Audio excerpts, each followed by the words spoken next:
जहि श्वयक्तुम् उत कोकयातुम् सुपर्णयातुम् उत वेदयातुम् वृषदेव प्रमिण रक्ष इंद्र। इंद्र नाम परमेश्वर का है, संबोधनांत पद है, संबोधन किया है हे इंद्र नाम वाले परमेश्वर।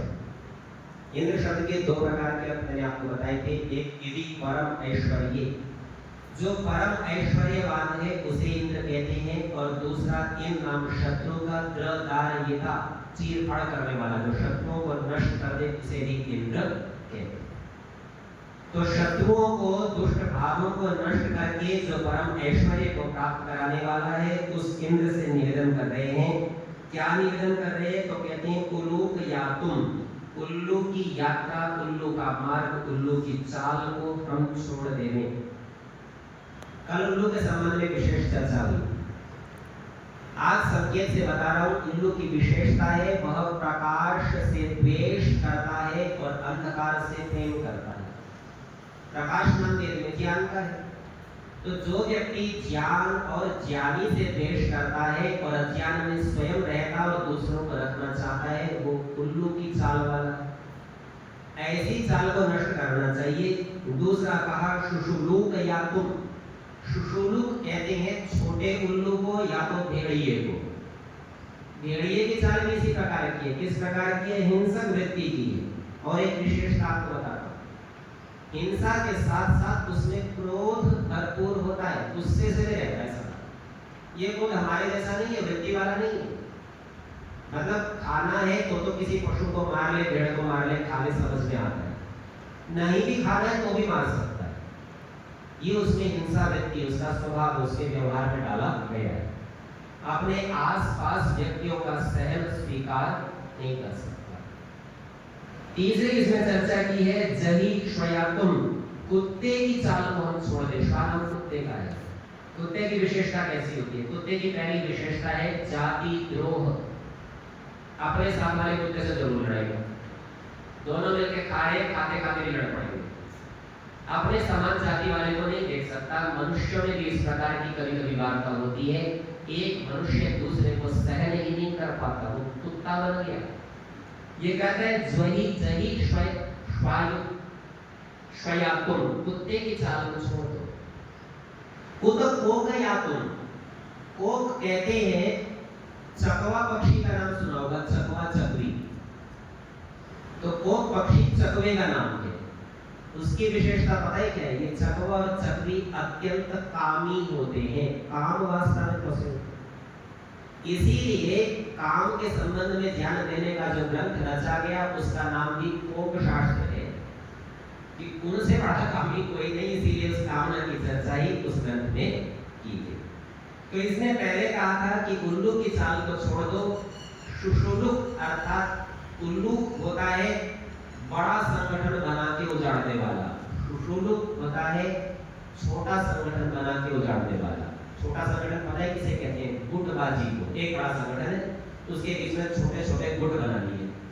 ये जो छोटे छोटे गुट बनाकर संगठन की हानि करते हैं ये शुशुलुक है, और जो सीधाई संसार की हानि करते हैं वो उल्लूक है।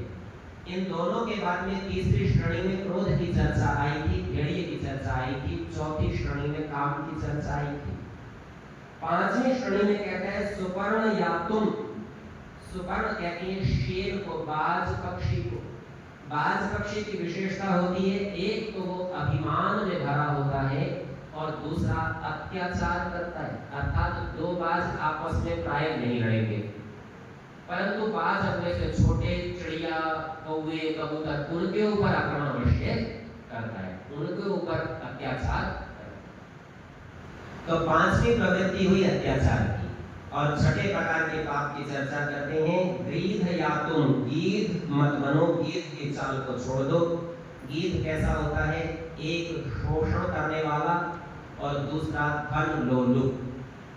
गीध नोच नोच कर खाता है, छोड़ता नहीं, हड्डियों पर से पूरा मांस उतार लेता है, केवल हड्डी मात्र बचती है यदि गीध के हाथ में पहुंचे। इन 6 बातों को अब जरा हम क्रम से विचार करते हैं। इसमें एक श्रृंखला है।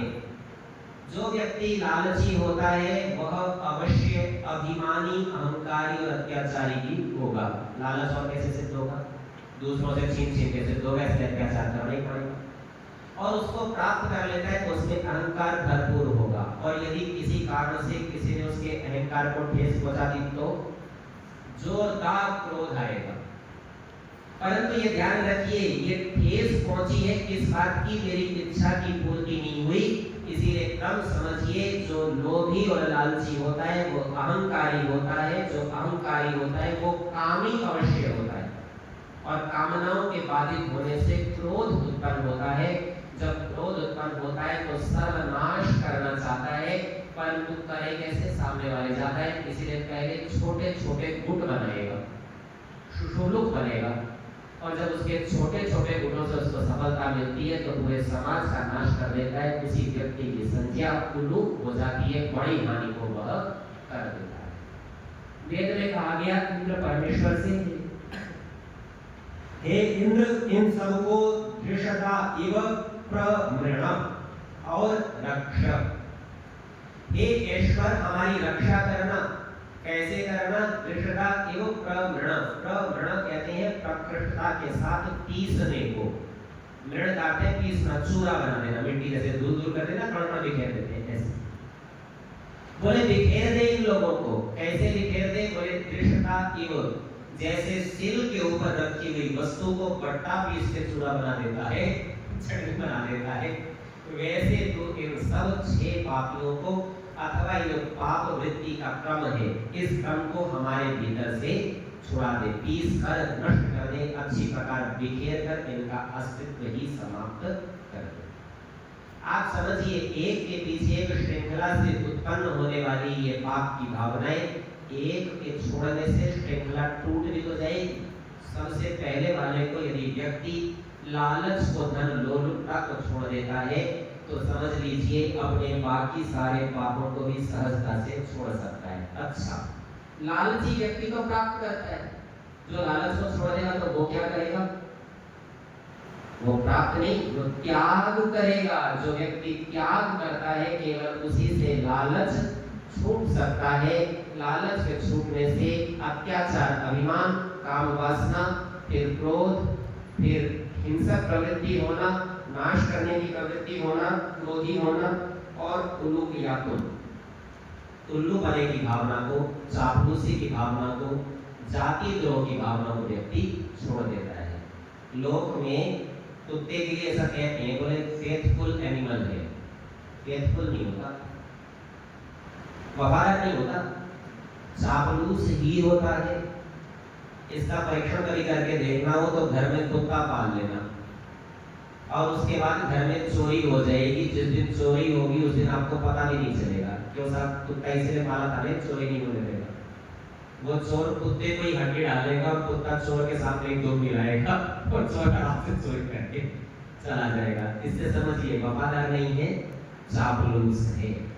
जो भी रोटी का टुकड़ा भोजन दे देता है, इस विशेषता को भी अच्छे प्रकार समझना चाहिए। सब दुष्ट भावनाओं को परमेश्वर वास्तव में पीसता ही है, एक एक करके। जो जो व्यक्ति जिस जिस वृत्ति से युक्त होता है उसको उस योनि में जाना पड़ता है। जो व्यक्ति लालची होगा तो लालची व्यक्ति को मरने के बाद गीत बनना पड़ेगा। जो व्यक्ति बहुत अधिक अत्याचारी अभिमानी होगा उसको बाज बनना पड़ेगा।